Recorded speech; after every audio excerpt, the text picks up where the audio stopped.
This is the Panasonic S1 with the V-Log upgrade, and this is the Panasonic S1H. Both of these cameras are capable of producing likely the best video image quality you're going to find this side of an expensive cinema camera, but there's a pretty sizable difference in the pricing between these two models. So today we're going to talk about all the differences between them from a video shooter's perspective, focusing on some of the smaller details that I haven't seen discussed that much here on YouTube. Let's get undone. What's happening, everybody? I'm Gerald Undone, and lesser leather never weathered wetter weather better. First try. Nailed it on the first try. First off, I want to take a minute to thank Camera Canada for lending me this stuff so that I can make this video. They're a great store, and I'm always happy to support my local economy. So if you're Canadian like me, make sure you check out Camera Canada using the product links below. To start, let's talk broadly about some of the major things these two cameras have in common. While they do have some minor differences in button placement and size, they fundamentally operate the same way, and the inputs and outputs on the side, the feel and ergonomics, and the menu and interface are nearly identical. There are a couple menu items that have been shifted around and renamed, but it's 99% the same. And those are all good things, because that means both cameras are offering full-size HDMI, headphone and microphone ports, USB-C with power delivery, and one of the best menu layouts and touch interfaces in the business, in my opinion. Now, the most obvious difference in the body is the inclusion of these vents on the S1H and the more versatile screen. The vents allow it to stay cool when using the more intensive recording modes, and thankfully you have control over the fan and the menu, so noise isn't a problem. And the screen is now much more useful for filming. It flips up, allowing you to see while behind the lens from above, and it's also fully articulating, so it's better for self-filming, and also if you're using it in an overhead situation, you can flip the screen down like that so you can see it from below. Now, the screen on the S1 isn't terrible. In fact, from a photography screen, it's probably one of the better ones out there. It has the three-way tilt, so you can still do that flip up from behind, which I prefer again when shooting video, but it also has the ability to flip this way, which you can use if you're doing portrait shots and you have that kind of angle on it. So both screens are great, but the S1H is an improvement for video work. Also, what some people might like about the fully articulating screen is it allows you to flip it around and then close it so that you have a more protected screen, which is important to some people. Overall, I would say that this is probably the best screen implementation we've seen to date on a mirrorless camera. And according to Panasonic, these changes haven't affected its weather sealing over the S1. Both are excellently weather sealed, so it's only upsides, except for the added bulk, I suppose. This camera is definitely bigger and heavier. Also, from a photography standpoint, both are equal in terms of stills capability. There's a couple more photo-based features on the S1, and the S1 doesn't have the AA filter that's in the S1H, but again, they're 99% the same in this regard.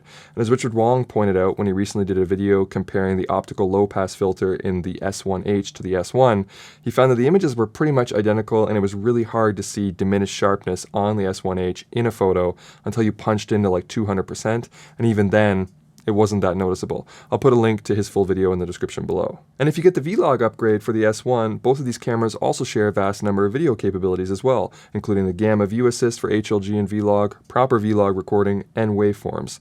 However, the S1H does also offer vector scope, and the waveform size can be adjusted on the S1H, but you can't do that on the S1.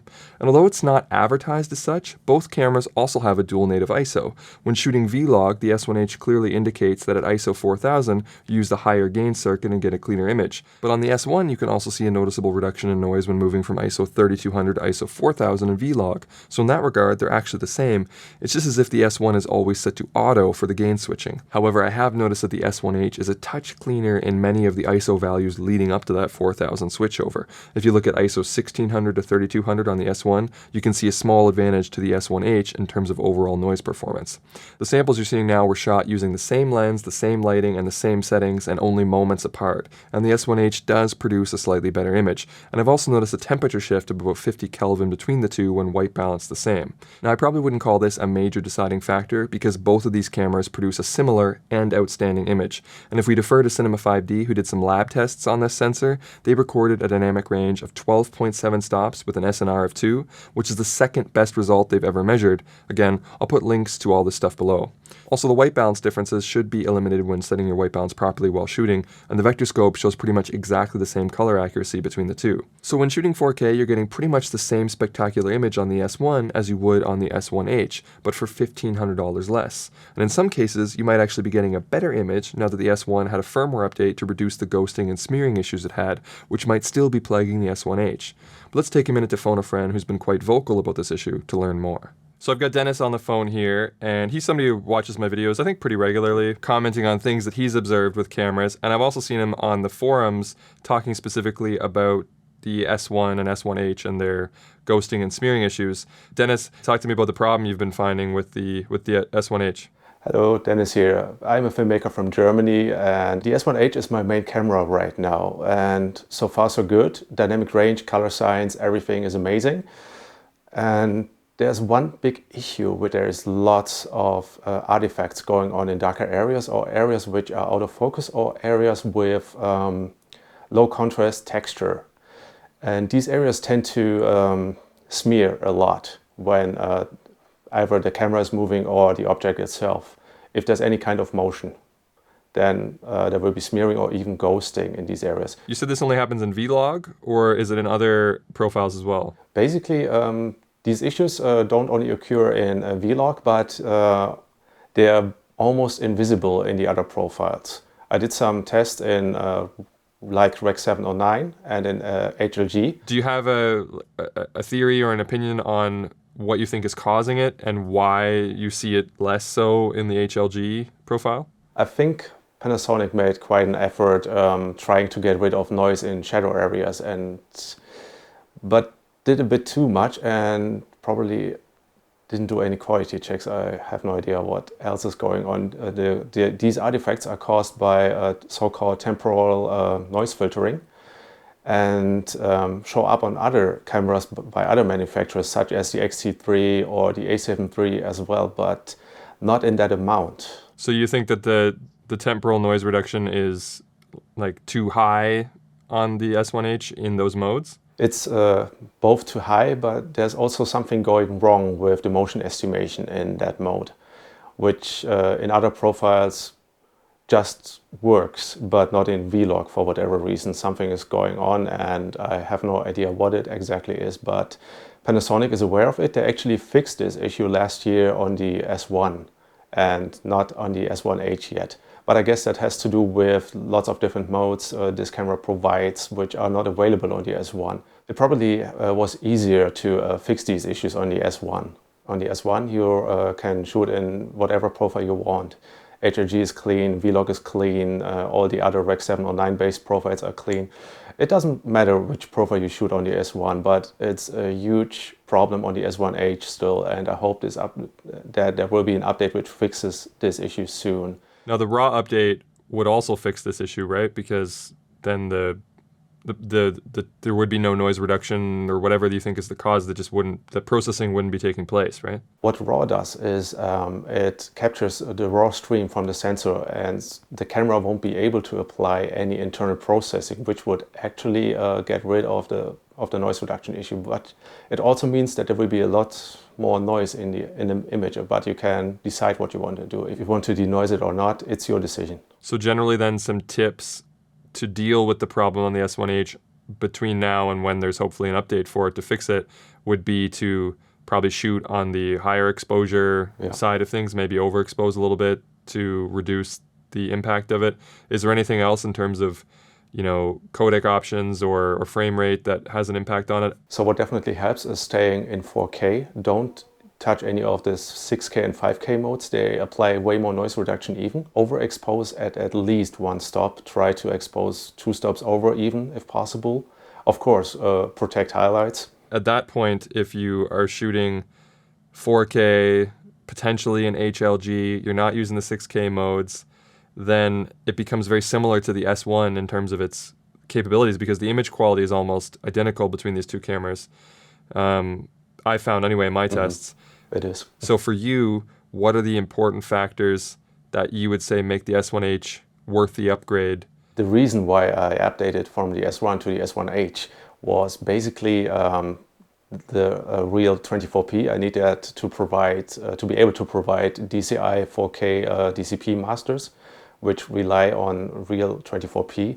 And there's also the 180-degree shutter option, so basically shutter angle in general, which is really important to me. So I can provide 24p with a shutter of 48, which isn't possible on the S1 yet. It may change in the future. I think both the S1 and S1H provide a really convenient package for me as a filmmaker.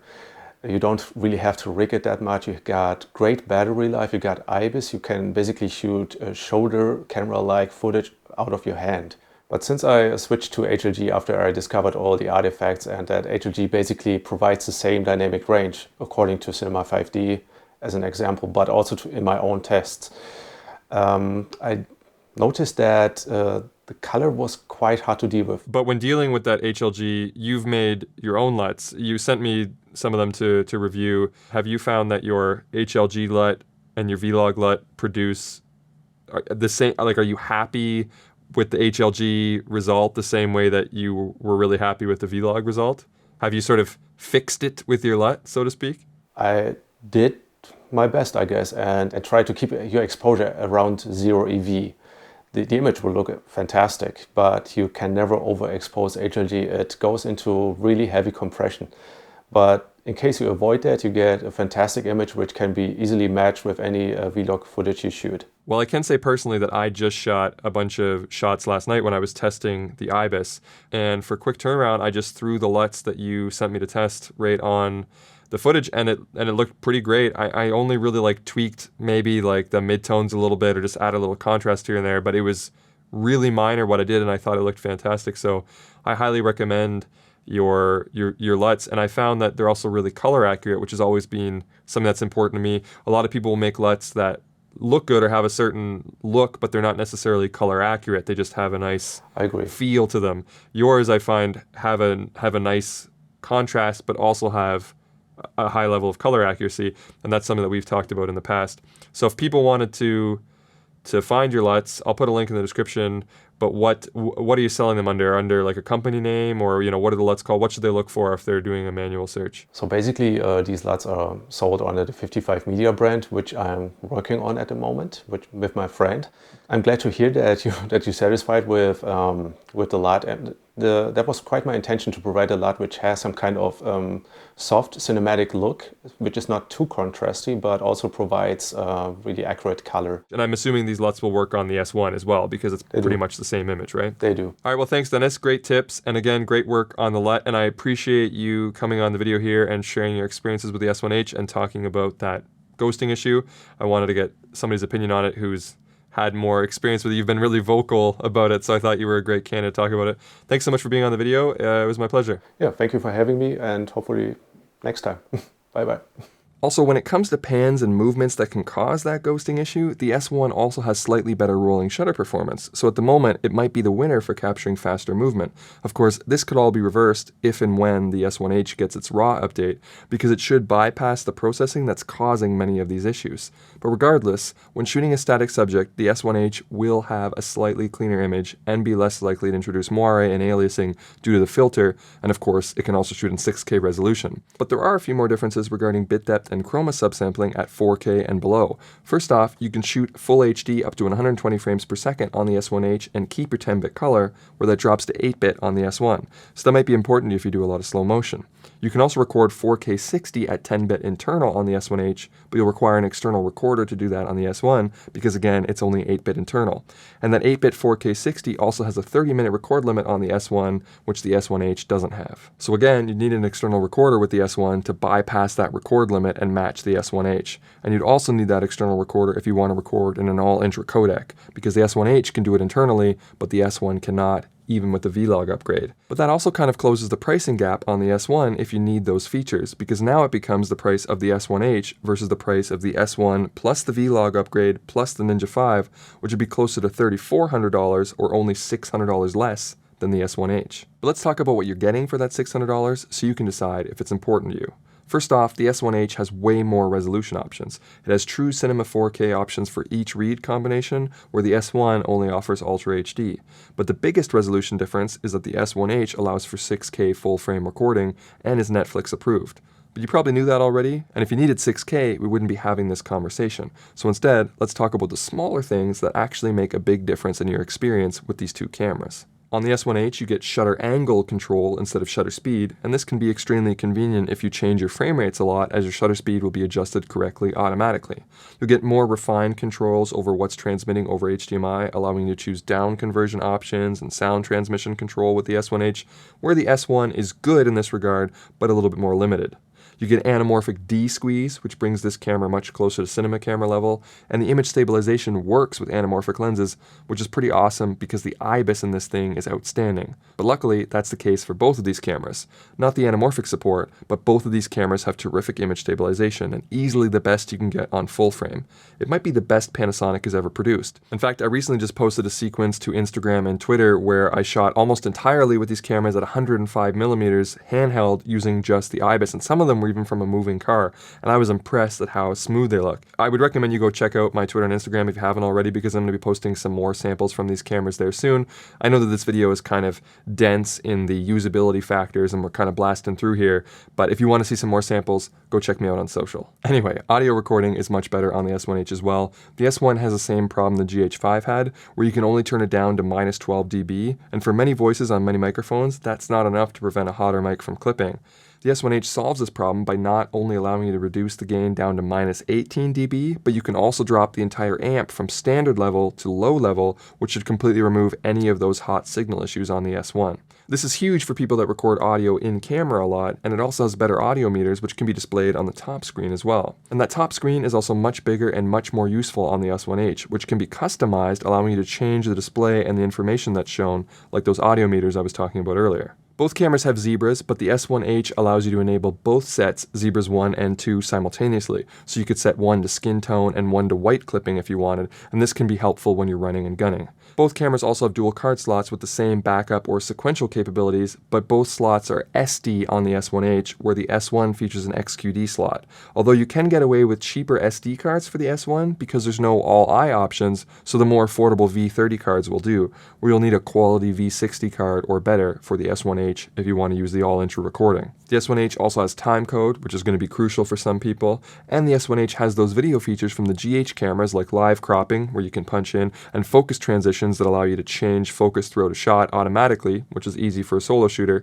and it also has this loop recording mode that allows you to continuously write to the card, and when it's full, it just goes back to the beginning and starts writing again in a continuous loop. I think that's pretty much it for notable differences, but how does that signal to you which one to buy?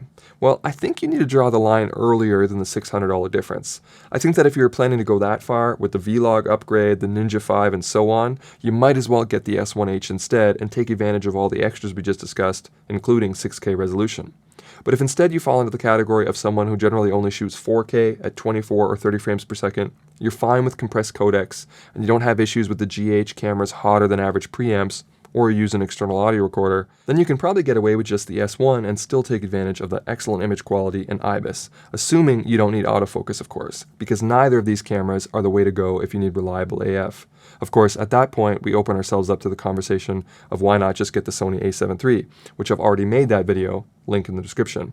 But then it becomes a conversation of great autofocus versus 10-bit, amazing IBIS, and improved dynamic range found on these Panasonic cameras. But getting back to the S1 versus the S1H, it's a tricky topic because the S1H is clearly the better video camera, and it's only one firmware update away from being the ultimate version of itself. But you can produce the same images at 4K 24 and 4K 30 on the S1 with the V-Log upgrade, which is anywhere from $1,300 to $1,800 less, depending on the sales at the time in your region, and that's the price of an excellent lens or two. And if you happen to have a Ninja 5 kicking around already, the gap closes significantly. For me, I can say that when going back to the S1 recently, I didn't miss the live cropping, the transitions, or the looping. I didn't miss the dual card slots. I mostly shot at 4K 24p and was fine with the long GOP codec. I didn't really use the time code, and although I prefer shutter angle, since I'm mostly on 24p, I was fine with just using shutter speed. And I got by just fine using the single set of zebras and didn't need the extra monitoring tools. The only things I did really miss is the more controlled audio preamps that you find on the S1H and the articulating screen. Oh, and this one weird quirk where the S1's focus peaking gets a bit dimmer when you start recording, but it doesn't do that on the S1H. That's something I notice quite regularly. So for me, those were the biggest impacts, but only you can really know which you need for your purpose. But I'd love to hear your thoughts in the comments below on which one you'd buy and why. But that's going to be it for me. I hope you found this video entertaining, or at least helpful, and if you did, make sure you leave it the old thumbs up and consider subscribing if you haven't already. But if you did not find this video helpful or entertaining, blame Dennis. Alright, I'm done.